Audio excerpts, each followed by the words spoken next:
di ziar ñëpp di leen bégee bu baax a baax voilà donc man tey dama bëggoon a waxtaan ak suñu mbokk sénégalais yi parce que Sénégal lépp loo xam ne xew na fa rek dafa am ñoo xam ne dañuy profité ci occasion bi pour di jéem a discréditer ay nit wala ñuy jéem a diaboliser ay nit même bu nit dee sax génn àdduna dañ ciy profité pour di ci xas nit di ko ci wax ay wax yoo xam ne wax yu ñaaw la. donc waxuma nag ñi nga xamante ni dañ ne ñoom seen yoon nekkul ci génn àdduna ki nga xam ne moom mooy Samba Sall waaye beneen camp bi nga xamante ni ñoom dañu contre Ousmane Sonko ak ñi ànd ak Ousmane Sonko ñu ngi jéem a di accuser les partisans de Ousmane Sonko ne dañuy jubiler ci le décès du juge Samba Kandji Samba Sall autant pour moi mu naan Samba Kandji. voilà donc dañuy wax rek inna lillahi wa inna ilayhi raji'un ñun ñëpp ci yàlla la ñu jóge te ci yàlla la ñuy dellu parce que yàlla wax na ko ci suuf la ñu bind te lu mu yàgg-yàgg dinañ delluwaat ci suuf si minha xalaqnaakum wa fiha nu'idukum wa minha nuxrijukum taratan uxra donc kon defe naa ne kenn ku nekk rek ak noo manti toll ak noo manti mel di nga xam ne yow lu mu yàgg-yàgg di nga dee di nga génn àdduna kon defe naa ne dee ku koy yéene nit defe naa ne kon da ngaa réer parce que ku judd rek di nga dee voilà ñëpp dinañ dee comme ki nga xam ne moom mooy doyen des juges di Samba Sall avant Samba Sall am na ñeneen ñu fi nekkoon génn nañ àdduna ay yonant ay wàlliyu ay président ay ministre ay directeur général ay buur ñëpp nekkoon nañ fi te génn nañ àdduna waaw dafa am nag ñoo xamante ni ñoom bi doyen des juges génnee àdduna dañ ne ñoom seen yoon nekku ci parce que yàlla moo wax ne wa ma shahidna illa bima alimna wa ma kunna bil ghaybi hafizin duñu seede li nga xamante ni duñu seede lu dul li nga xam ne si loolu lañ xam defe naa ne nit su fekkee dafa génn àdduna te xamoo ci moom loo mën a seede da ngay màndu wala nga wax li nga xam ne moom nga xam ci moom waaye jarut ngay wax ci moom wax ju ñaaw parce que man mi wax dëgg yàlla mën naa bañ a bokk ak nit gis-gis mais du ma ko yéene mu génn àdduna parce que su ma ko yéenee mu génn àdduna tamit man tôt ou tard man it dinaa génn àdduna bu ma njëkkee génn àdduna tamit mën na ci teg benn fan man ma topp ci mën na ci teg ñaari fan man ma topp ci on sait jamais yàlla rek moom mooy programme kon ñi nga xam ne dañuy profité ci occasion bi nga xam ne lépp lu am rek dinañ ci jéem a dugal waa Pastef parce que dañoo contre Pastef parce que dañoo contre Ousmane Sonko di def ay live naan waaw gars yi ñu ngi jubilé man de gisuma ko jubilé wax dëgg yàlla man daal li ma gis mooy ay nit ñoo xamante ni dañoo séddee li nga xam ne moom lañ xam ci Samba Sall man loolu laa gis waaye gisuma kenn ku jubilé am na nag ñoo xamante ni dañoo def publication ne ñoom seen yoon nekku ci te wax dëgg yàlla defe naa ne nit ku nekk am nga droit tamit nga ne man lii am na lii xew na mais sama yoon nekku ci du ñàkk nag am ñoo xamante ni dinañ ci nekk di wax ay wax yoo xam ne wax yu ñaaw la waaye nit ku nekk loo def rek sa bopp nga ko def man defe naa ne nit buy dund sax man su ma tooñee man mën naa ko jéggal waxuma la ak nag bu génnee àdduna nit matul nit dafay juum nul n'est parfait kenn matul képp koo gis mu nekk ci àdduna bi rek dina def ay erreur dina def ay njuumte waaye dafa am loo xamante ni bu xewee dañ ci war a am ay jàngat tiré ci ay leçons parce que ku sañoon tamit boo génnee àdduna sa dëj dina nekk dëj boo xam ne dëj bu mag a mag lay nekk ku nekk di la rendre hommage di wax ci yow lu rafet donte Sénégal sax léeg-léeg nit dina génn àdduna doo xam ci moom sax lu rafet nga ñëw inventé lu rafet ci moom waaye dafay fekk nit kooku noonu nekk nit koo xam ne xëy na deram yàquwul wala nit ñi merewuñ ko yenn mere yu métti yooyu noonu waaye man li ma bëgg nit ñi jàngat ko ci génn àdduna yi nga xam ne ñooy am waxuma la rek bu Samba Sall bi parce que avant Samba Sall ay autorité politique génn nañ fi àdduna ay autorité religieuse génn nañ fi àdduna donc kenn ku nekk gis nañ témoignage yi nga xamante ni nit ñi defal nañ la ko waaye lépp lu xew même su fekkee dafa am ay nit ñoo xamante ni dañ siy wax ay wax yu ñaaw loolu pour man war nañ ci mën a tirer sax leçon donte nit ku dee jarul ngay wax ci moom lu ñaaw waaye ñi nga xamante ni ñoom ñooy critiquer naan am na ñoo xam ne ñu ngi wax yi ñaaw ci doyen des juges Samba Sall ñooñu pour man war nañ ci mën a tirer benn leçon boobu mooy lan mooy àdduna lépp loo gis dafay jeex te lépp loo nekk tamit sóoraaleel nag dee mën na la cee fekk comme ni ko yàlla waxee qul innal mawta allazi tafiruna minhum fa innahu mulaqikum dee gi moom dafa nekk loo xamante ni à tout moment mën na dajeek yow man mii fi ma toog nii di live mën naa jékki-jékki rek am malaise daanu dee jomb ma mën naa tëdd sama lal jékki-jékki du ma yeewu mën naa di dox ci mbedd mi oto mbëkk ma dee parce que ñi mu dal man gënuma leen mën naa dugg avion bi daanu dee mën na la fekk ci lu nekk kon soo nekkee ci àdduna ak croyance boo mënti am tu dois être humain nekk ni koo xamante ni da ngay nite tey ji da ngay gis benn tubaab boo xam ne gëmul yàlla gëmul ay yonent amul religion mais dafay wax ne moom il est humain maanaam dafa nite dafa am yërmande ci nit dafay def yëfu nit kon nit koo gis rek dafa war di def yëfu nit am yërmande ci nit ñi respecter nit ñi jox nit ñi cër xam ne li nga nekk lu mu yàgg-yàgg dina jeex c'est très important parce que sénégalais bonul yenn réaction yi bu ñu ko amee dafa am lu tax parce que imaginez nga fal ay nit nga yeewu 6 heures wala 7 heures wala 8 heures du matin dem ci bureau de vote ba rang ñëw tànn kenn jël photom xamu la yow rek yaa ko xam mais danga kaa déglu am ci moom yaakaar ne président Macky Sall mii kat wax dëgg yàlla déglu naa discours am déglu naa programme am doy na ma am naa yaakaar ne jafe-jafe yi ma nekkee man su ma ko votelee jafe-jafe yooyu dina dëñ am naa yaakaar ne président yu weesu coono yu ñu doon teg moom bu ñëwee dina jeex parce que déglu naa ko am naa ci moom yaakaar je pense que il est de bonne foi nit yaakaar rek lay am nga tànn ko votel ko mu gañe léegi nag mu ñëw toog li ñu doon xeex bërki démb ak démb mu nekk wàllu impunité wàllu népotisme mal gouvernance ak yeneen ay corruption ak pauvreté xeex pauvreté bi jàpp ne di nga am ndox bu baax eau potable jàpp ne di nga am courant bu doy jàpp ne sa doom yi dinañ jàng ci école yu baax jàpp ne ki nga xamante ni moom jàngul ba sori su amee métier war na mën a am li mu liggéey war nañ ko mën a dugal ci benn entreprise mu liggéey mooy industrialisation jàpp ne suñu ay ressources naturelles yi nga xam ne am nañ ko war nañ ci gis suñu bopp jëriñoo ko ak yeneen yaakaar yoo xam ne yow am nga ko ci waajooju noonu nga fal ko waaji ñëw def lu ko neex ñëw indi ay xaritam indi ay mbokkam indi ay goroom dugal leen ci nguur gi chaque jour nga dégg ay détournement ñu ne diw détourné na corps de contrôle yi épinglé nañ ko procureur jox nañ ko ma ngi ci tiroir ba procureur du def dara xam nga lan lay xaar président jox ko ndigal pour mu def dara donte président moom mooy patron parce que ci parquet bi la bokk parquet bi mu ngi dépendre ci ministère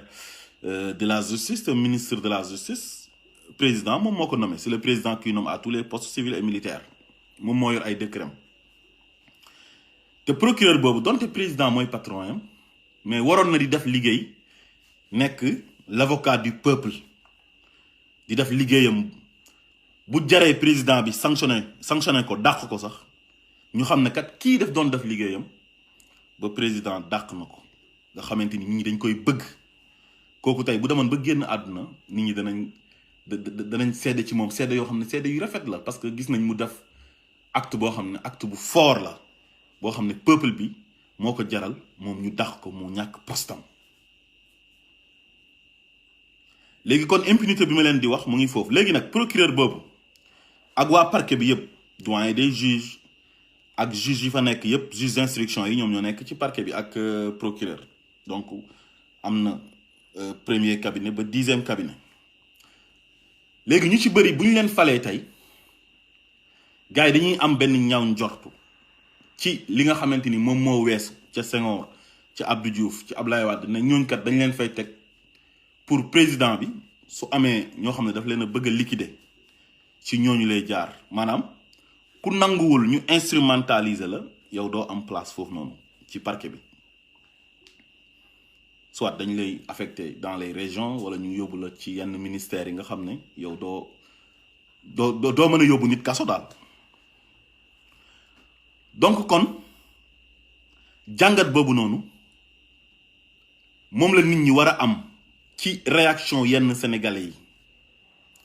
parce que dafa métti tey sa réew justice bi war la àtte war la jaarale la ci yoon war la yemale ak ñëpp mais gis nañ ko ba tàyyi chaque jour ñi nekk sax ci justice bi muy les magistrats UMS Union des magistrats du Sénégal ñoom sax dañuy kaas ne ñoom dañoo soxla indépendance kon ñëpp xam nañ ne la justice sénégalaise n'est pas indépendante te loolu président bi ma leen doon wax ci début ba na nit ki moo amoon yaakaar ba fal ko nit ki bi mu koy fal loolu tamit bokk na ci pour justice bu équitable boo xamante ni bu jaar yoon lay nekk man su ma joteeg nit mu ëpp ma doole tey su ma demee ci justice su fekkee nit ki moo ma tooñ tey donte moo ma ëpp xaalis moo ma ëpp daraja mais justice sanctionné ko condamné ko jox ma dëgg loolu moom la ñuy xaar ci justice sénégalaise gis nga loolu bu amut dafa am une haine viscérale boo xamante ni dafay jógee ko ci peuple bi ci sénégalais lambda bi dem ci ñi nga xam ne ñoom ñooy les élites politiques yi nga xam ne ñoom ñoo ñu jiite loolu moom mooy indi yenn frustration yi ba nit ki sax bu génnee àdduna yow doo am sax benn tolérance pour seddal ko lu rafet wala pour wane ne daal man génn àdduna gi naqari na ma donte man meluma noonu man wax dëgg yàlla personnellement yéenewuma kenn dee su ma sañoon Samba Sall def fii nekk parce que Ousmane Sonko man moom laa àndal ñu bëri nag ñu ngi jàpp ne Samba Sall dafa naroon a sànk Ousmane Sonko waaye gis nga nit su fekkee da nga bëgg a def dara mu sotti dafay fekk mu neex yàlla xëy na mën naa am loolu naroon na am mënoon nañ ko yóbbu kaso xëy na loolu lañ prévoiroon ñoom mais gis nga peuple bi génn na ne su ngeen ko tëjee ci kaso bi ñu taal dëkk bi yàqu sëriñ si génn bi sëriñ si génne lañ wax dañoo ñaan ki nga xam ne moom mooy njiitu réew mi ne ko kat yow jàmmi réew mi si sa loxo la nekk su fekkee dossier bii dafa nar a taal réew mi nañ arrêté dossier bi début bi dëgër na bopp mais bi mu demee ba xam ne li ko sëriñ si wax dëgg la te luy tooy après ci moom lay jógee parce que mënoon nañ ko fekk ci palais ba jëlee ko fa lu nekk mënoon na ci am te ay nit tamit mënoon nañoo gën a dee maanaam lim bi yokk 14 personnes ñoo dee mais su continué woon mën nañ dem ba am ay 40 morts ñaanuñu ko yàlla mais mujj gi président bi mu xamee loolu dellu na ginnaaw ñu jëlaat lépp teg ci suuf kon ñi doon wax ne dossier bi dossier politique la kon juumuñ ñi nga xamante ni génn nañ tamit lu mat 80% des sénégalais génn di jàppale Ousmane Sonko ci liquidation buñ ko naroon a liquider ñooñu tamit ci dëgg lañ nekk parce que dañ kaa gis ñu def ko ay yeneen nit gis nañ ne tamit Macky Sall il a ses juges ci parquet ba ses juges d'instruction yoo xam ne tey ñoom boo jotee ak Macky Sall wala Macky Sall bëgg la tëjlu ñoom duñu xool sax ay ndax yow war yaa tooñ ak tooñoo ñoom da ngay ñëw rek ñu ne la voilà dossier bi dafay am instruction léegi dañ lay yóbbu kaso nga dem toog te kooku du daw du génn réew mi du dem fenn Sénégal rek la am du daw du dem fenn te heure boo ko soxlaa di nga ko gis j'espère que nga bàyyi ko mu dem këram toog loolu moom moo gën waaye comme affaire yi politique la te président bi dafay jël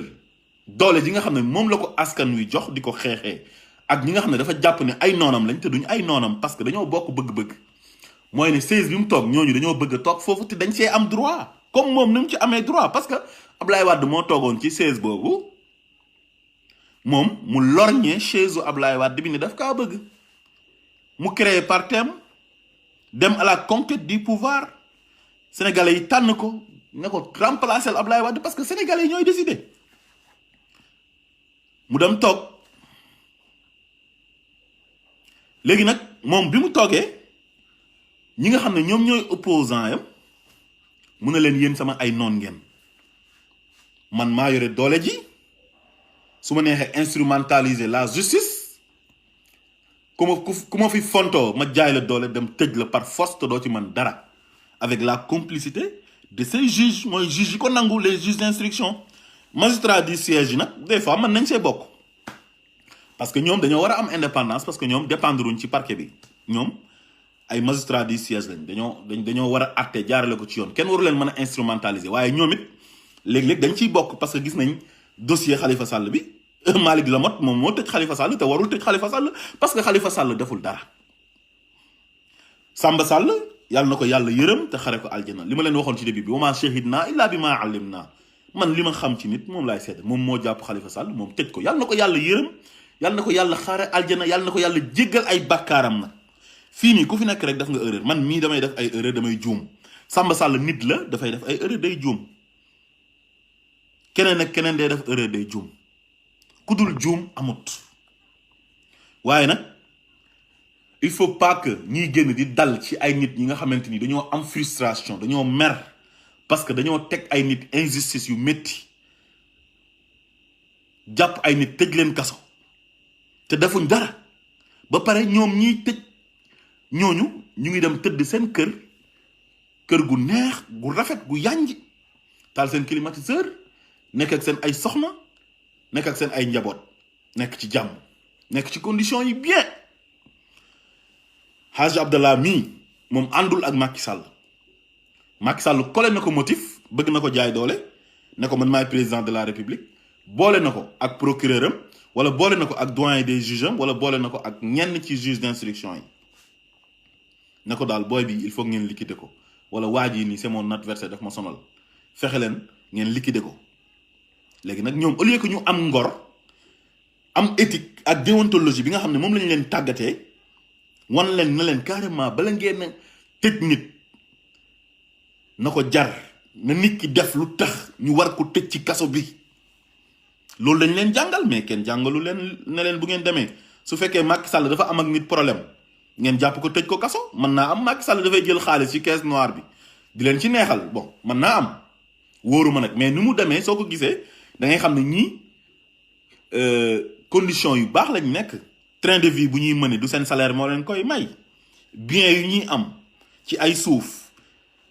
ci ay kër oto yi ñuy dawal xaalis bu ñuy am seen njaboot ni ñuy dundee da lay wër na su fekkoon ci seen salaire rek lañ yem ak indemnité yu ñu am xëy na loolu duñ ko am parce que am na yeneen magistrat yoo xamante ni ñoom bokkuñ parquet mais ñoom ak magistrat parquet yi duñ benn ñu le dañuy am dund boo xamante ni bu tànnee la rek voilà yem si seen salaire di àtte sénégalais lambda yi nga xamante ni ñoom jotewuñu ak Macky Sall dara mais ñooñu dañ leen di àtte ci yoon waaye nag képp koo xam ne tànn nañ la yóbbu la ca parquet ba bu Dakar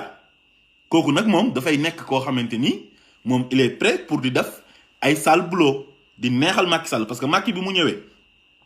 fekk na fa Ousmane Diagne comme procureur de la République mais daf ko faa jëlee parce que xëy na Ousmane Diagne li mu bëgg moom du ko mën a defal mu dem jëli son homme de confiance ak koo xam ne mën na ko manipuler muy Bassirou Gueye ñëw remplacer Ousmane Diagne en 2013 Mao Sémou Diouf moo fa nekkoon comme doyen des juges 2015 mu dem Samba Sall ñëw Samba Sall nag gis nañ jaar-jaaram ak ñu bëri ay ñoom Guy Marius Sagna gis nañ jaar-jaaram ak Khalifa Sall waxoon naa ko sànq Aïda Ndiongue Karim Wade ak ñeneen gis ngeen dossier Aïda Ndiongue bi début bi nu mu demee woon ñu jël ko yóbbu ko kaso procureur génn def conférence de presse taxe fi Aïda Ndiongue de tous les noms d'oiseaux jiñ ko 47 milliards tëj ko kaso moom yàgg ñu génnee ko léegi génnaat na moom Aïda Ndiongue def conférence de presse mais dafay dem jàppale ji rakkam Macky Sall li fi amoon yàlla moo ko dogal xam nga ñii kon te ñiy fontoo gis nga yii moo tax nit ñi di mer dañoo yëpp léegi xaalis bu ñu ko jiiñoon na xaalis bii xaalisu Sénégal la daf ko sàcc ba mu jaraloon procureur mu génn di def conférence de presse mais xaalis boobu anamu léegi moom il faut que moom mu dem rejoindre Macky Sall pour mu mën a am jàmm moom lépp lu ñu ko doon toppee rek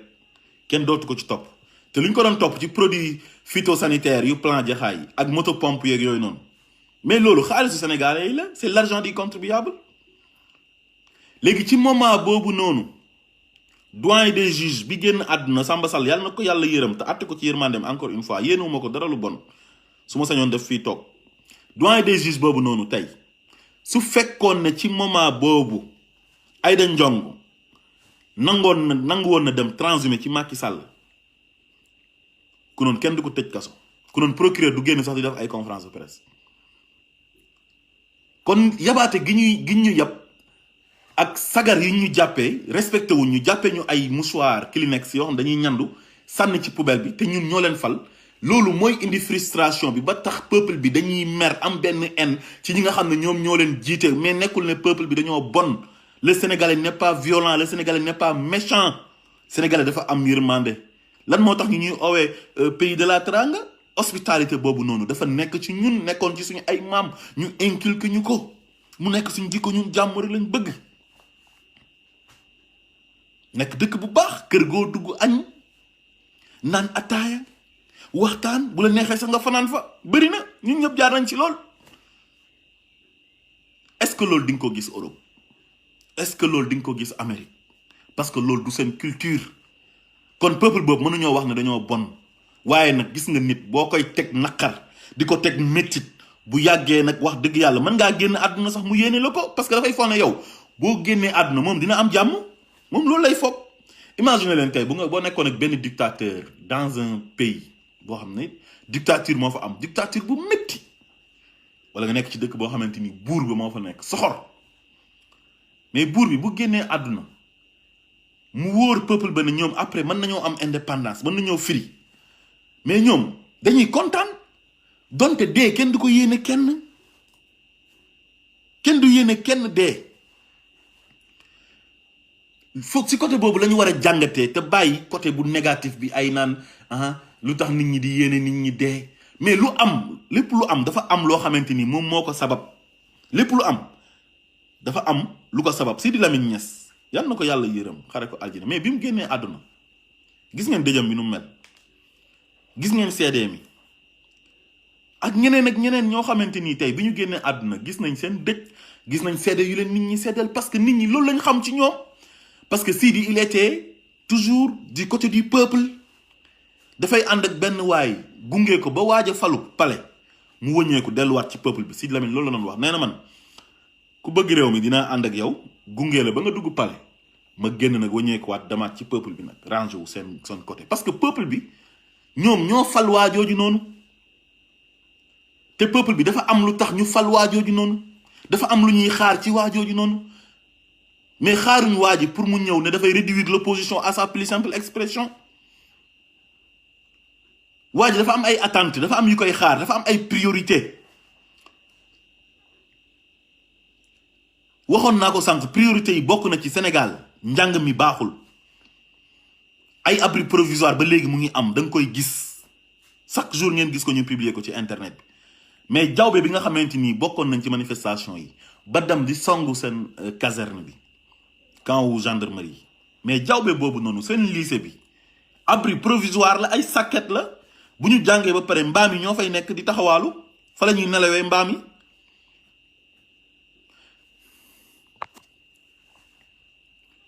léegi am na ku may oo quoi waaw mais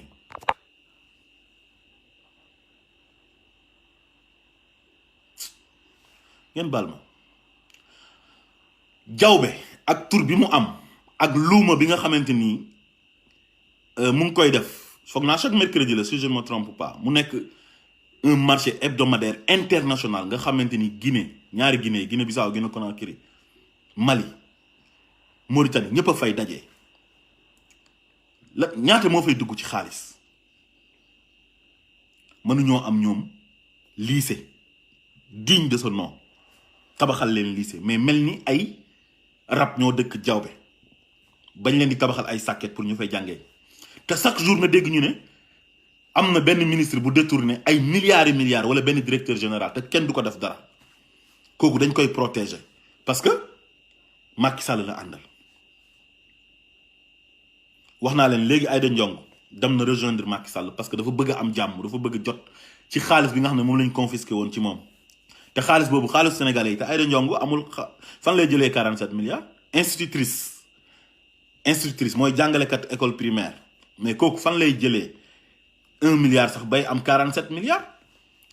soo waxee ñu ne dafa gagné ay marché mais marché yooyu c'est des marchés gré à gré te xam nañ ni muy demee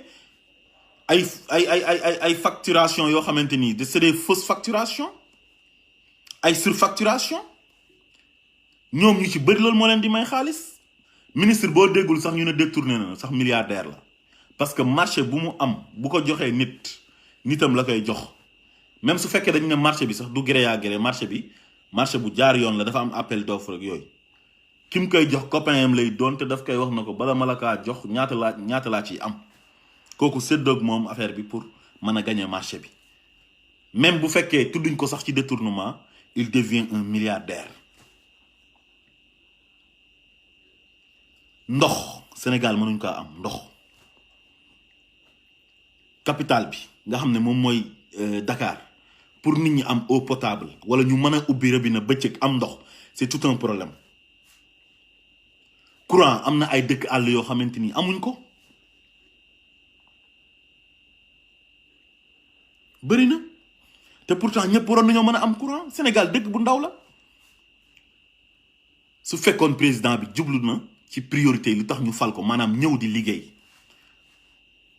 village bu nekk mën nga am courant bu doy te courant sax du coupé parce que on a tout ce qu'il faut pour am courant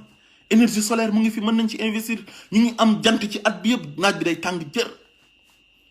barrage yu nekk foofu noonu ay barrage de Diama de Manantali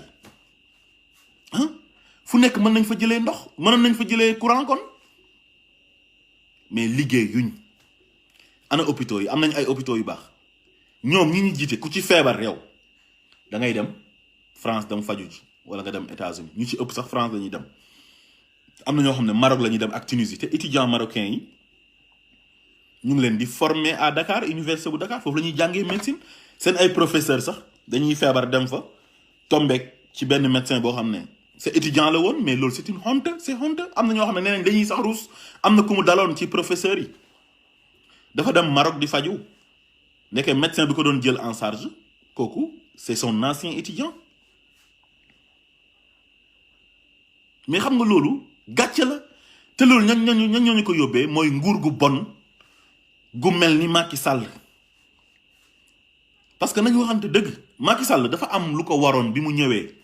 te loolu defu ko loolu moo tax sénégalais yi mere ko ba am haine ci ñi nga xam ne ñoom la àndal ba bu ci nit dee sax da ngay gis ñoo xamante ni dañ ciy wax ju ñaaw te duñ ko tay mais nekkul ne dañoo soxor bu leen jàpp ne nit ñi dañoo soxor parce que dañoo téye nit ñi ñoom bande d'association de malfaiteurs boobu noonu di torturer ay nit di leen xañ jàmm ku ànd ak ñoom yow yaay am jàmm ku àndut ak ñoom doo am jàmm soo jotee wut ak ñoom dara dañ lay jàpp jaay la doole tëj la ci kaso bi par force ba pare dem seen kër tëdd di nelaw Macky Sall di tëdd di nelaw di tukki di dem fu ko neex moo ko ay njabootam Amadou Sall am jàmm Ibrahima am jàmm Khados am jàmm Marème Faye ak ay magam ñoom Mansour Faye Adama Faye ak ñeneen ñoom ñëpp kenn ku ci nekk da ngay am jàmm ministre mi ñi mu àndal seen njaboot ñëppay am jàmm directeur généraux yi ñu bokk ci parti Benno Bokk Yaakaar bi ñu bokk ci parti APR bi wala coalition Benno Bokk Yaakaar ñoom ñëpp dañuy am jàmm parce que ils sont avec Macky Sall léegi nag ñoom ñoo diviser Sénégalais ñoom ñoo jël Sénégal xaaj ko jël ay nit ne leen yéen àndu leen ak ñun bokk leen ak ñun gis-gis dañ leen di marginaliser dañ leen di persécuter dañuy def répression ci seen kaw chaque jour léegi nag ñi nga xam ne ñoom ñoo ànd ak Macky Sall ci parti bi ak ñi nga xam ne nangu nañoo transhumé jaay seen ngor ak ñi nga xam ne ñu ngi ci administration bi comme ay juge comme ak ñeneen ñoo xam ne nangu nañ ko defal sale boulot ñooñu ñoom ñooy am jàmm ñooñu léegi nag ngeen bëgg na dëkk boobu nit ñi seen xol yi dina sedd lu tax xol yi di sedd xol yi dafay tàng parce que équité moo fa amut ak égalité tey jii Macky Sall li ko waroon tey mooy cohésion nationale la waroon a oote bi muy soog a ñëw parce que dafa am ay tension yu amoon avant moom muy falu dont il est victime tension yi kañ la commencé depuis Senghor événement mi 1962 moom Mamadou Dia mu jiiñ fi Mamadou Dia coup d'état avec la complicité des juges ci jamono jooju ñu jàpp ko tëj ko kaso kon loolu yàgg na fi ay juges yoo xamante ni dañuy nekk ci soldu président bi lu président bi bëgg loolu la ñuy def parce que lan moo koy waral mooy xaalis teraanga président bi day yore caisse noire boo xamante ni mën na ko yore di leen ci dundal ñoom di leen ci jox pour ñu leen di defal sale boulot léegi su fekkee ne askan wi ñu ngi gis loolu yëpp mais da ngeen a bëgg askan wi ñoom nekk ay hypocrite di wane ne bëgg nañ nit te bëgguñ ko lu tax loolu.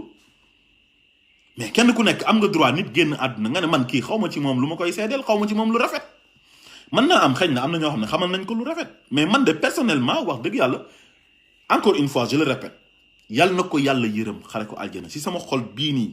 laa ko tubbee billaahi wallahi watallaahi Demba Kandji bépp daa safurla Samba Sall bépp bàkkaar bu mu mas a def ci kaw suuf comme ni koy man nit ñëpp di defee man ni ma koy defee ni koy sama morom di defee ak ñëpp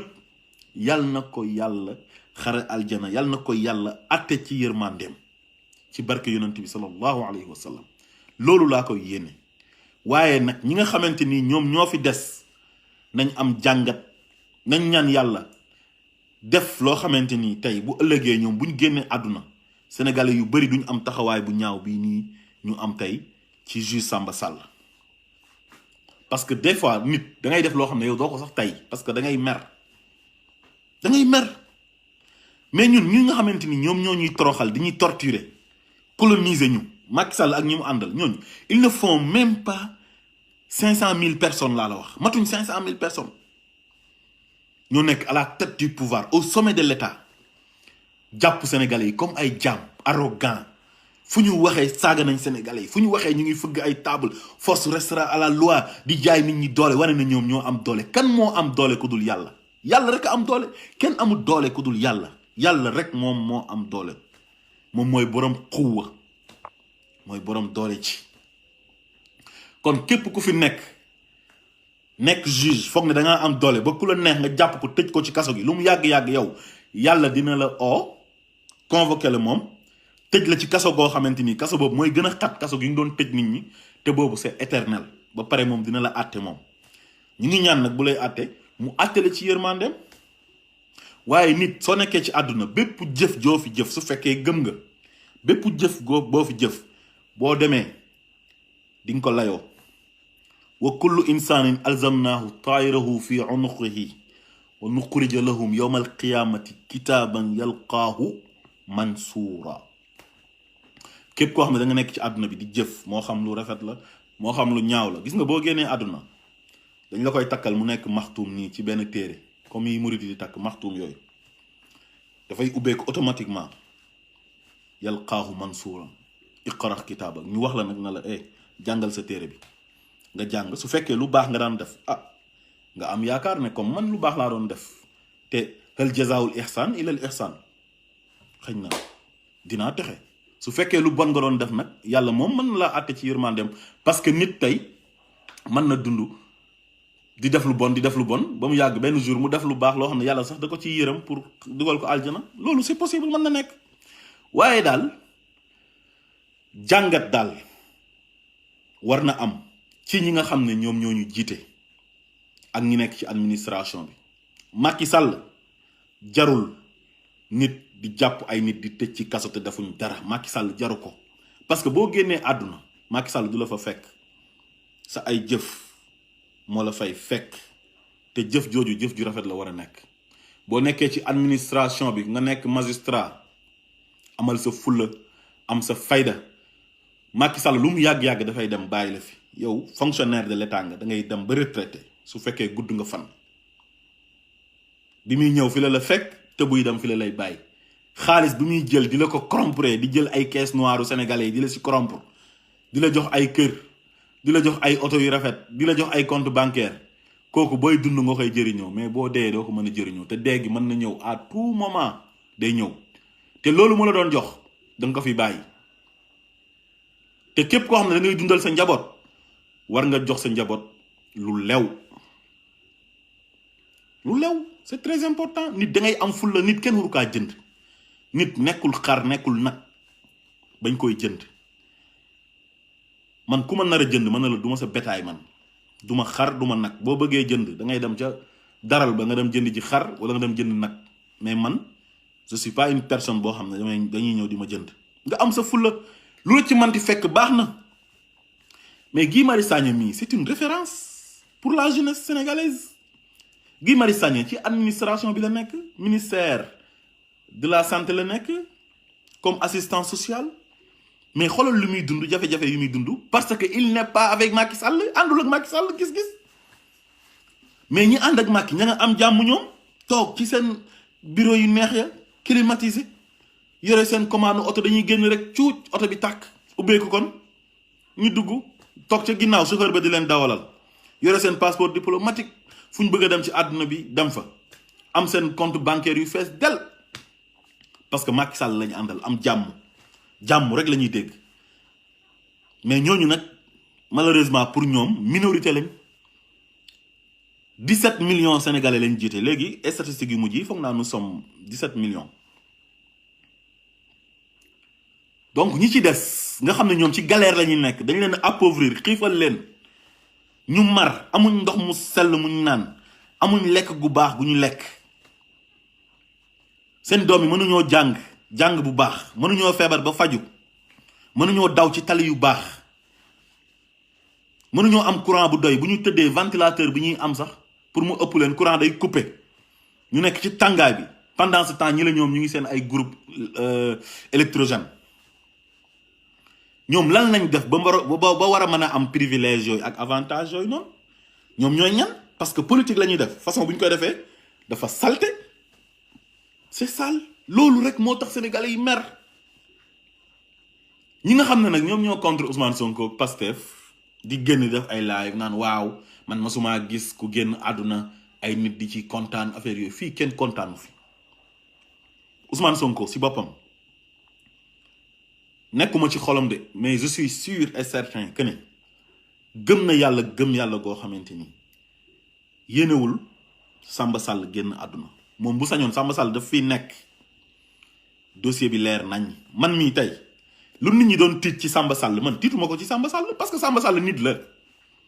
mu ngi nii génn na àdduna Macky Sall mën na génn àdduna yéenewuñ ko ñeneen ñiy jaay doole foofu noonu Sénégal foog ne ñoom ñoo am doole mais tey mën nañoo génn àdduna man mii nga xam ne awma doole baa doole laa tekkiwuma dara mën naa génn àdduna léegi nii léegi nag Samba Sall boobu nit ñi doon tiit ne dafa bëgg a sànk Ousmane Sonko man masumaa tiit ne man na sànk Ousmane Sonko parce que damaa xam nga fan laa ko teg dama jàpp ne moom du yàlla du yonant sax nit la du yàlla quoi du moom mooy dogal jàpp naa ne Macky Sall ci boppam mi nga xamante ni moom mooy le président de tous les Sénégalais nga xam ne mooy jàpp nit ñi di leen jaay doole di toroxal nit ñi